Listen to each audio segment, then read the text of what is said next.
नमस्कार, शुभ प्रभात, good morning. Welcome to HS academy Hindi online platform. Hello बच्चों, कैसे हैं आप सब? कैसे चल रही है आपकी पढ़ाई? आई होप आप अच्छे से हैं और आपकी स्टडी भी अच्छे से चल रही है। और जितनी सारी चीज़ें आपको पढ़ाई जा रही हैं वो आप सब अपनी कॉपी में नोट भी कर रहे हो और लर्न भी कर रहे हो। चलिए तो बच्चों, आज का क्लास हम लोग स्टार्ट करते हैं। हम लोग इस समय क्षितिज काव्यखंड क्या पढ़ रहे हैं? क्षितिज काव्यखंड।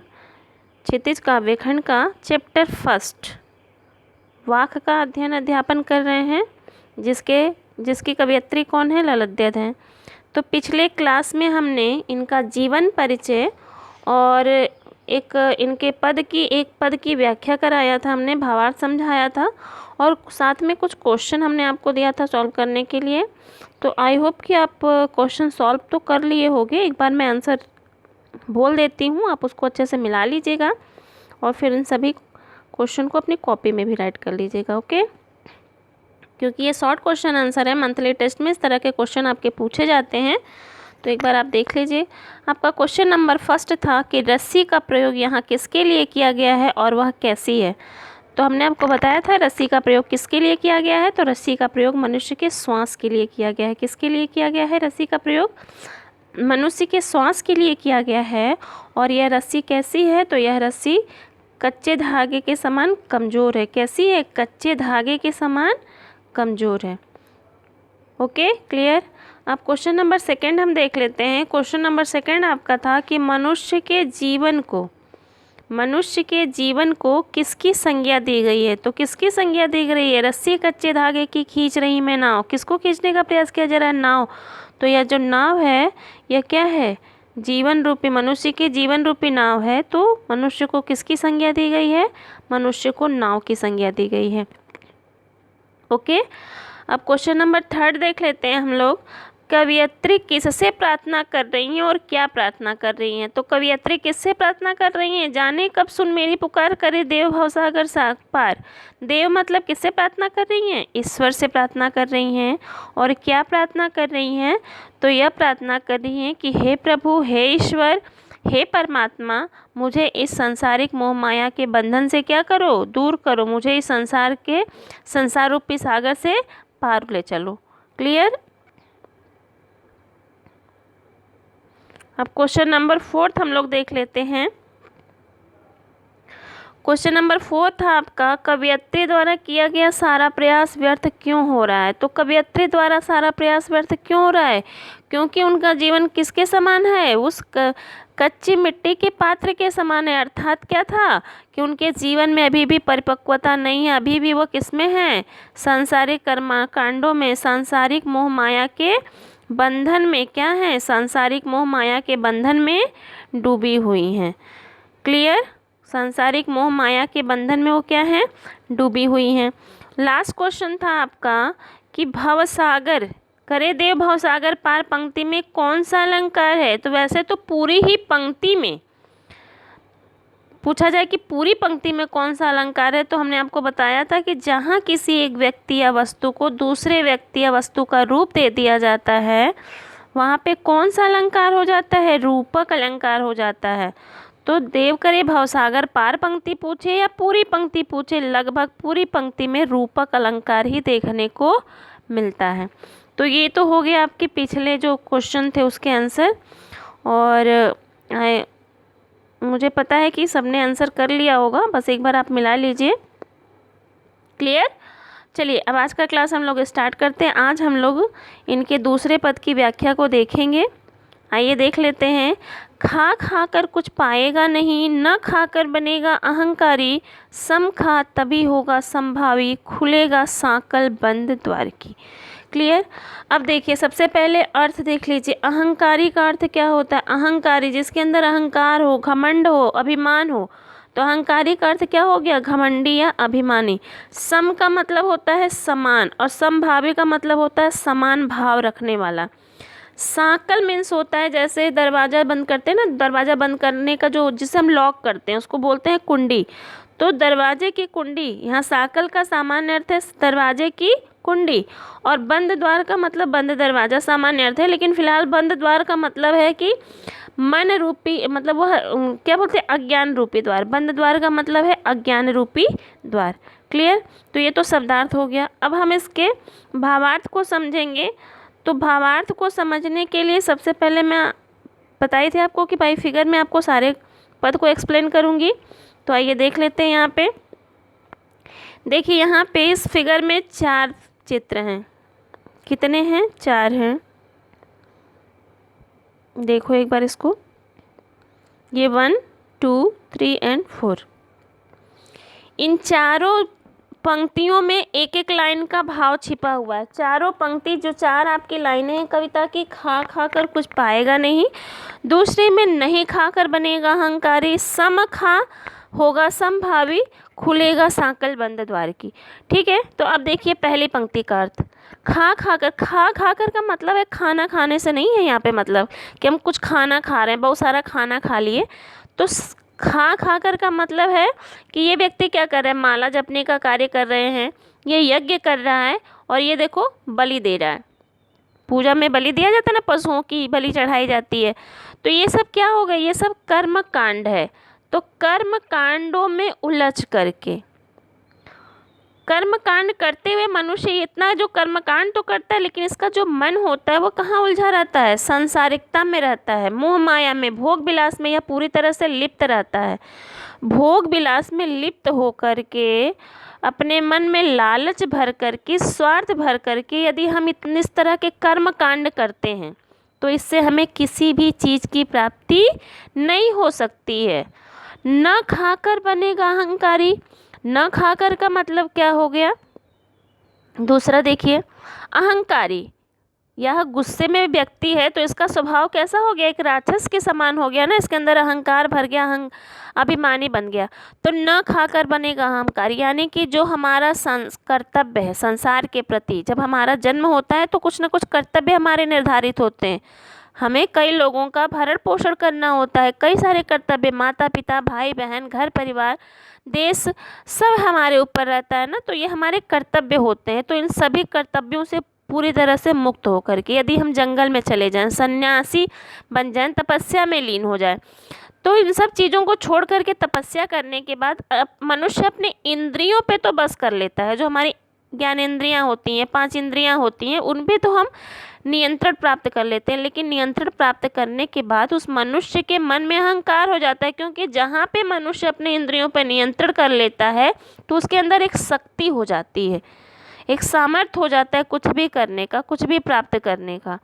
तो वो क्या हो जाएगा, जब ये शक्ति उसके अंदर प्रवेश करती है तो उसका स्वभाव अहंकारी हो जाता है, वो घमंडी स्वभाव का हो जाता है, उसके अंदर अभिमान भर जाता है। दोनों क्लियर होगा? खा खा कर यानी कर्मकांड में उलझकर, भोग विलास में लिप्त होकर मनुष्य कुछ नहीं पा सकता है, और संपूर्णता का त्याग करके भी मनुष्य अहंकारी बन जाएगा। सम खा तभी होगा संभावी। ठीक है, सम खा तभी होगा संभावी। देखो इस पंक्ति में ना जीवन में संतुलन बनाए रखने की महत्ता पर बल दिया गया है। मतलब कि हमें समान भाव से रहना चाहिए, बहुत ज़्यादा सुख में भी रहना, बहुत ज़्यादा दुखी रहना। रहीमदास का एक दोहा आपने पढ़ा होगा, अति भली न बोलना, अति भली न चुप, अति भली न वर्षा, अति भली न धूप। यानी किसी भी चीज़ की अधिकता अच्छी नहीं होती है ना, समान भाव ही हर चीज़ के लिए सही होता है। तो वही पंक्ति यहाँ पे भी है। यहाँ पे इस चित्र में देखिए कई सारी चीज़ें हैं, नदी हैं, पर्वत है, पेड़ पहाड़, ये सब क्या है, सांसारिक चीज़ें हैं, सांसारिक वस्तुएं हैं एक तरह से। अब उतने सारे फिगर को हम एक साथ नहीं ला सकते। जो भोग विलास की सामग्री होती है, सांसारिकता, भाई बहन, हमारा घर परिवार, तो भोग विलास एक अलग चीज़ होता है। हमारे कर्तव्य यानी कि इन सब के प्रति हमारा क्या है, कर्तव्य है। हम अपने परिवार के प्रति, देश के प्रति हमारा जो कर्तव्य है, तो अपने कर्तव्यों का पालन करते हुए यदि मनुष्य ईश्वर की भक्ति भी साथ में करता है, किसका पालन करते हुए, अपने सांसारिक कर्तव्यों का पालन करते हुए निस्वार्थ भाव से, उसके अंदर जब कोई लोभ नहीं होता है, लालच नहीं होता है, द्वेष नहीं, ईर्ष्या नहीं, इन सभी भावनाओं से जब वो मुक्त होता है, प्रेम भाव से, किस भाव से, प्रेम भाव से जब वो अपने कार्यों को करता है, तो उसका ये क्या हो गया, ये जो पिंजरा है ये मन का प्रतीक है यहाँ पे, केवल एक दर्शाने के लिए हमने एक चित्र बनाया है। तो यह जो मन रूपी पिंजरा है जिसमें क्या भरा हुआ है, अज्ञान भरा हुआ है, ये कर्म कांड का अज्ञान, अहंकार का अज्ञान, ये सब जो भरा हुआ है।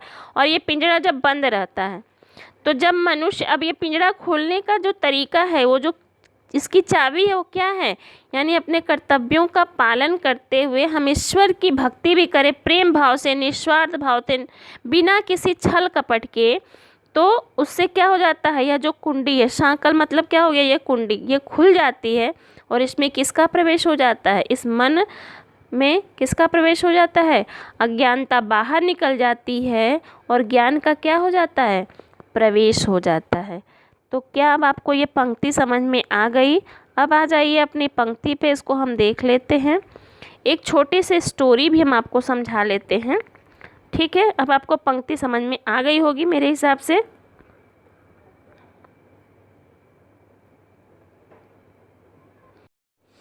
चलिए देख लीजिए। खा खा कर कुछ पाएगा नहीं, यानी कि भोग विलास में लिप्त रहकर दुनिया भर का कर्मकांड करने से, पूजा पाठ करने से किसी भी चीज़ की प्राप्ति नहीं हो सकती है। न खाकर बनेगा अहंकारी, संपूर्णता का त्याग करके भी मनुष्य क्या बन जाएगा, अहंकारी। सम खा तभी होगा समभावी। यहाँ खाने का मतलब भोजन से नहीं है, कुछ किसे सम खा मतलब समान भाव से रहो, तब आप क्या बनाओगे, समता, आपके अंदर समानता की भावना का विकास हो जाएगा। और क्या हो जाएगा, तब खुलेगी सांकल बंद द्वार की, और तब आपके जो अज्ञानता का जो द्वार है आपका, जिससे आपका मन पूरी तरह से बंद हो गया है, वह क्या हो जाएगा, उसकी कुंडी खुल जाएगी और आपके मन में किसका प्रवेश हो जाएगा, आपके मन में ज्ञान का प्रवेश हो जाएगा। तो ये तो हो गया आपका व्याख्या। अब एक छोटी सी स्टोरी अभी हम आपको समझा देते हैं। स्टोरी के माध्यम से ना और ज़्यादा अच्छे से आपको समझ में आएगा। किसके माध्यम से, स्टोरी के माध्यम। चलिए एक स्टोरी है, मे भी शायद आप सुने भी होंगे। नारद का नाम सबने सुना है। नारद जी एक बार विष्णु भगवान से पूछते हैं, सबसे बड़े भक्त हैं विष्णु के नारद जी, हमेशा नारायण नारायण का जप लगाते रहते हैं। तो इन्होंने एक बार विष्णु भगवान से पूछा कि संसार में सबसे बड़ा आपका भक्त कौन है, तो सबसे प्रिय भक्त आपका कौन है। तो उन्होंने बताया कि पृथ्वी पे एक किसान है, वही इनका प्रिय भक्त है। पूरी की कविता के माध्यम से ये कहानी है, मैं भी शायद आप पढ़े हो किसी न किसी क्लास में। तो जब नारद जी ने विष्णु भगवान से पूछा कि आपका सबसे प्रिय भक्त कौन है, तो नारद जी ने, विष्णु भगवान ने क्या कहा कि किसान मेरा सबसे प्रिय भक्त है। तो नारद जी को बहुत गुस्सा आया। उन्होंने कहा कि मैं दिन भर भगवान का नाम मतलब रटता रहता हूँ, नारायण नारायण, और यह किसान केवल 3 बार, सुबह दोपहर शाम, ये 3 ही बार भगवान का स्मरण करता है, फिर भी यह इनको प्रिय हो गया और हमारा कोई अस्तित्व ही नहीं है। इन्होंने पूछा ऐसा क्यों? तो विष्णु भगवान ने कहा कि पहले तुम मेरा एक काम करके आओ, उसके बाद मैं तुम्हारे क्वेश्चन का आंसर दूंगा। तो इन्होंने काम क्या दिया नारद जी को, एक तेल से भरा हुआ पात्र दिया और बोला कि इस पात्र को लेकर के पूरे संसार का, पूरे पृथ्वी का भ्रमण करके आओ, और इस पात्र से एक भी बूंद तेल पृथ्वी पर गिरना नहीं चाहिए। नारद जी कहे ठीक है। नारद जी पात्र लेकर चले गए और भ्रमण करने के बाद फिर विष्णु भगवान के पास जब आते हैं तो बोलते हैं कि ले लीजिए, अब मैंने आपका काम कर दिया और देखिए मैंने एक भी बूंद तेल पृथ्वी पर गिरने नहीं दिया। फिर उन्होंने पूछा अब मेरे सवाल का आप जवाब दे दीजिए। तो विष्णु भगवान ने कहा कि अच्छा ये बताइए कि जब आप तेल से भरे हुए पात्र को ले करके भ्रमण कर रहे थे तो उतने समय में आपने मेरा स्मरण कितनी बार किया। तो नारद जी जब सोचने लगे तो याद आया कि मैं तो एक बार भी आज नारायण का नाम नहीं लिया। तो विष्णु भगवान ने कहा कि, तो इन्होंने, नारद ने क्या कहा कि मैं तो आपका काम कर रहा था, पूरा ध्यान तो मेरा उस पात्र पे लगा हुआ था क्योंकि ये आपके द्वारा दिया गया कार्य था, तो मैं आपका नाम कैसे लेता। तब विष्णु भगवान ने कहा कि किसान को भी तो मेरे द्वारा किए गए कर्तव्यों, दिए गए कार्यों का ही वो अपना कर्तव्य कर रहा है ना, अपने कर्तव्यों का वो क्या कर रहा है, पालन कर रहा है। और उसके बाद भी वह सुबह दोपहर शाम 3 बार समय निकाल करके उस समय केवल और केवल मेरा स्मरण करता है। उस समय उसके मन में किसी भी प्रकार का कोई मतलब लालच, लोभ, इस तरह की भावना नहीं होती है। तो सबसे प्रिय भक्त कौन हो गया, किसान हो गया। तो कर्तव्य भी, तो यही चीज़ इस पंक्ति में है कि मनुष्य का जो कर्तव्य होता है, उन कर्तव्यों का निर्वहन करते हुए, उनका पालन करते हुए जब वह ईश्वर का स्मरण करता है तो वह उसे संपूर्णता की प्राप्ति हो जाती है, ज्ञान की प्राप्ति हो जाती है। हर चीज़ में सबसे बड़ी चीज़ क्या है? प्रेम की भावना, समानता की भावना। ये जो ईर्ष्या, द्वेष, जलन की भावना, इसको निकाल करके जब मनुष्य निस्वार्थ भाव से किसी कार्य को करता है तो उसे किसी भी तरह की कोई भी कठिनाई का सामना नहीं करना पड़ता। वह अपने लक्ष्य को आसानी से क्या कर लेता है? प्राप्त कर लेता है। तो ये पंक्ति आपको समझ में आ गई होगी। चलिए दूसरी पंक्ति हम लोग देख लेते हैं। आई सीधी राह से गई न सीधी राह, सुसुम सेतु पर खड़ी थी बीत गया दिन आ, जेब टटोली कौड़ी न पाई, माझी को दूं क्या उतराई। पहले पंक्ति का अर्थ आप समझ लो। राह का अर्थ होता है रास्ता, राह मीन्स रास्ता, और सीधा का मतलब तो सीधा ही होता है। सुसुम सेतु, सेतु का मतलब होता है पुल, लेकिन आपको बुक में जब आप देखोगे ज़्यादातर बुक में है हठयोग साधना, लेकिन सामान्य अर्थ केवल हम यहाँ पे देखें क्योंकि हमें वो साहित्यिक भाषा के अर्थ से कोई मतलब नहीं है। फिलहाल आपके लिए बस इतना सामान्य है कि सुसुम सेतु का मतलब होता है कि जब मनुष्य अपने मरणासन्न अवस्था में पहुँच जाता है, मृत्यु के नज़दीक पहुँच जाता है, तब जब वो अपने दिनों को देखता है तो बीत गया दिन मतलब उसने जो कार्य किया वो बिना मतलब का कार्य था। वो धन के पीछे भागा, वैभव के पीछे भागा, लेकिन ये सारे कार्य क्या थे? पाप से भरे हुए थे। पुण्य कोई कार्य ही नहीं किया वो। कब? वो जब वो मृत्यु के समीप पहुंचता है, मरणासन्न अवस्था में, यानी कि मृत्यु रूपी पुल पर जब वो पहुंचता है, तब वह देखता है कि उसने अपने जीवन में कोई अच्छा पुण्य किया ही नहीं। जेब टटोली कौड़ी न पाई, माझी को दूं क्या उतराई। उस समय वह भक्त सोचता है कि अब जब ये ईश्वर रूपी नाविक, माझी का अर्थ होता है नाविक, ईश्वर रूपी नाविक जब मुझे इस संसार रूपी सागर से क्या करेगा? पार ले जाएगा। उतराई का मतलब होता है पार करना। तो उसको देने के लिए जब वो अपने जेब टटोलने का मतलब होता है अपने कर्तव्यों का लेखा जोखा देखता, अपने कार्यों का लेखा जोखा लेता है, तो उसके पास तो कुछ है नहीं पुण्य से भरे हुए काम, अच्छे कार्य तो उसने अपने जीवन में कुछ किया ही नहीं। सारे के सारे कार्य क्या हो गए? बिना मतलब के थे। इसको भी हम थोड़ा सा एक बार फिगर के माध्यम से आपको समझा देते हैं। देखिए यहाँ पे कुछ फिगर है। यहाँ पे ये बादल हो गया, ये बूंद हो गया। कविता भी आपकी जो निकल कर बादलों की गूंद से, तो वही कविता का यहाँ पे भाव है और ये पंक्ति का भी भाव उससे है कि यह जो बूंद है यह कहाँ से निकल रहा है? बादल से, सीधे बादल से। ये बादल से निकलने के बाद अब यहीं से निकल के इधर इधर इधर नहीं जाता है, वो कहाँ? सीधे पृथ्वी पर आता है ना। लेकिन पृथ्वी पर आने के बाद या तो वो रेत में मिल जाता है तो उसका अस्तित्व समाप्त हो जाता है। वही फूल पे मिलने, पंखुड़ियों पे गया तो खिल गया, पंखुड़ियाँ भी खिल गईं, और वही जब सीप में गिर गया तो मोती बन गया। बूंद एक और कार्य उसके क्या हो गए? अनेक हो गए। वैसे ही मनुष्य आई सीधी राह से गई न सीधी राह, मतलब आता तो है लेकिन अपने कार्यों के द्वारा वो क्या कर लेता है? इधर उधर उलझ जाता है। अच्छे कार्य तो वो करता नहीं, कर्तव्य उसका एक था किसी अच्छे कार्य को करने का, लेकिन वह क्या हो गया? मन भटका तो इधर गया, मन भटका तो इधर गया। अच्छा का मन किया तो अच्छा कार्य किया तो मोती बन गया। जितना तो ये सारे क्या हैं? ये वही चीज़ है कि सुसुम सेतु पर खड़ी थी बीत गया दिन, और इतना अपना सब कुछ करने के बाद जब मनुष्य इस तरह से सीधी राह से आता है और इधर उधर भटक जाता है, और जब यहाँ पे क्या हो गया? जब उसकी मृत्यु समीप आती है, अब ये ईश्वर क्या हो गए? माझी हो गए, नाविक हो गए। अब ये क्या है? सागर है ना संसार। अब इसे इस सागर से पार ले जाने का कार्य कौन करेगा? ईश्वर ही करेंगे ना। और जब ये पार ले जाएंगे तो वो क्या देगा उनको? क्योंकि उसने तो कुछ अच्छा कार्य अपने जीवन में किया ही नहीं। तो यही भाव इस पंक्ति में भी हमें देखने को मिलता है। आई सीधी राह से गई न सीधी राह, सुसुम सेतु पर खड़ी थी बीत गया दिन। मतलब मनुष्य सीधे राह से आता है लेकिन कोई अच्छा कार्य नहीं करता, इधर उधर अपने मन को भटका लेता है, धन के, भोग के, लोभ के पीछे भागता रहता है। और सुसुम सेतु पर खड़ी थी, और जब वो मृत्यु के नज़दीक पहुंचता, मृत्यु रूपी पुल पर पहुंचता है, तब वो जब पीछे मुड़ करके देखता है तो बीत गया दिन, अर्थात उसके जीवन में अब तो कुछ भी नहीं बचा। जेब टटोली कौड़ी न पाई, और माझी को दूं क्या उतराया। जब वह ईश्वर को उस संसार से पार उतारने के लिए कुछ देना चाहता है तो उसके पास पाप से कुछ तो है ही नहीं, सब कुछ कौड़ी न पाई, यानी कि कुछ भी अच्छा कार्य तो उसने किया ही नहीं है, उसके पास कुछ भी नहीं बचा, कौड़ी भी नहीं बची हुई है। क्लियर हो गया बच्चों? तो ये दो आपके पंक्ति थे। ठीक है।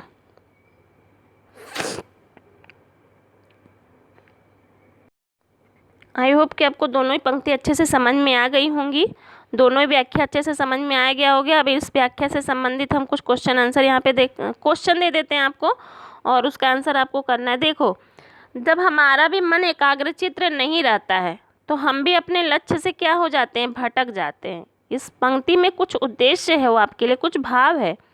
अपने लक्ष्य को प्राप्त करने के लिए हमें क्या करना चाहिए, अपने मन को एकाग्रचित्त करना चाहिए, ऐसे अपने मन को भटकाना नहीं चाहिए। क्लियर? तो चलिए देख लेते हैं, कुछ क्वेश्चन देख लेते हैं इस पंक्ति के। देखो, कुछ क्वेश्चन तो हमने आपके पिछले ही पहली पंक्ति का है। पहली पंक्ति में नाव किसका प्रतीक है और कवयित्री उसे कैसे खींच रही हैं, ये पहली पंक्ति के क्वेश्चन है। कवयित्री ने अपने व्यर्थ हो रहे प्रयासों की तुलना किससे की है, ये क्वेश्चन रह गया था। आज देख लेते हैं दो क्वेश्चन केवल। बंद द्वार के सांकल से कवयित्री का क्या तात्पर्य है और उसे कैसे खोला जा सकता है। अभी हमने बताया बंद द्वार का सांकल का मतलब क्या होता है, और कवयित्री ने ऐसा क्यों कहा कि जो नहीं खाएगा वह अहंकारी बन जाएगा। इन 4 क्वेश्चन के आंसर आपको करना है। ओके, और उम्मीद करती हूँ कि आपको ये क्लास अच्छे से समझ में आ गया होगा। चलिए फिर मैं आपको नेक्स्ट जो पंक्ति बच गई है उस पंक्ति के साथ मैं आपको नेक्स्ट क्लास में मिलूँगी। तब तक के लिए जय हिंद, जय भारत।